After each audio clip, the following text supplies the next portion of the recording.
My name is Deputy Giacalone. My name is Deputy Richard, and we're here to give you guys a few tips about safe boating coming into the Memorial Weekend. One of our concerns here on Lake St. Clair is boating under the influence. It's good to remember that .08 is the legal limit on the water as well as on the road.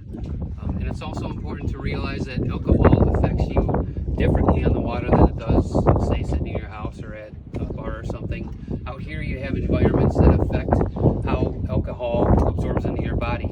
You have sunlight, dehydration a lot of people experience because they're not drinking as much water.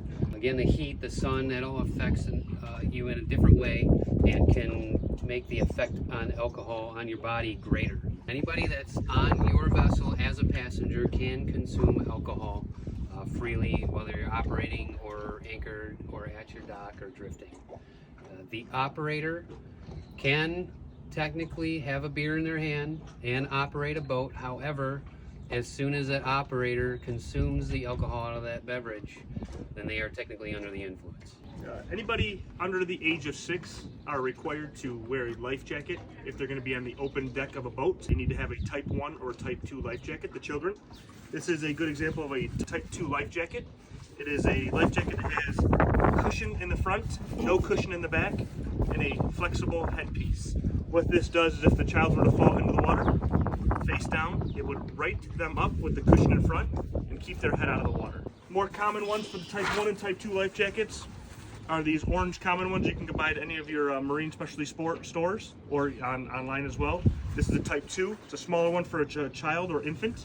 And this is the adult one to Type 1, which is a thicker foam for more offshore, like your Great Lakes. They have to be worn properly, where you take your waistband, go around your back of your waist, clip it up front, and then tie the line in front of you. Some of them come with a strap that would go underneath your legs, between your legs, and snap up in front.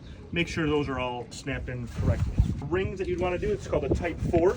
They come in life rings or the padded seat style. It's required for most boats to have these on their boats as well. It's also a good line to attach a line to it, just in case if someone's in the water and you were to throw it and you miss them, you can retrieve the Type 4 flotation device back to you and try to throw it again towards them. This is also good practice before you go out in the lake with the little ones, just to have some fun. Throw it out like you're pretending that someone's in the water and pulling it back in. Before you start your trip on the water, it's important that you leave a float plan with a friend or relative, and that lets you know where you're going to be at, what time you're going to be gone, and where you're returning from. A lot of the calls that we get here on Lake St. Clair are for lost boaters. A lot of times the family members do not have information on where they might be. They were coming back at a general time, but not the exact time. They're not really sure where they were launching from.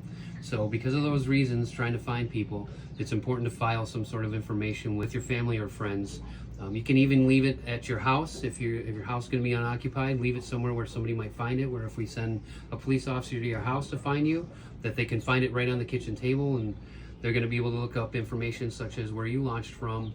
If you're going to leave the boat at a different location, where that location is, what times you're going to be launching, what time you're supposed to return, and what areas you might be at. Also contact information such as your phone number, identification such as what kind of boat you have, what the MCs are, if you launched your boat from a launch, what kind of vehicle you brought, the plate number on that vehicle, and what kind of trailer.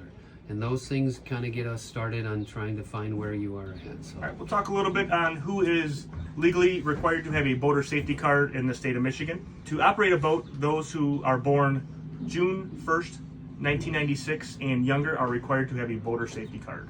To operate a PWC, or also known as a jet ski or a wave runner, those who are born December 31st, 1978 and younger are required to have a boater safety card. To obtain a boater safety card, you have to take a boater safety course with the Michigan DNR. We at the Macomb County Sheriff's Office once a month offer a boater safety class here at our Marine Division. If you want to check out Macomb County Sheriff's Facebook page for the dates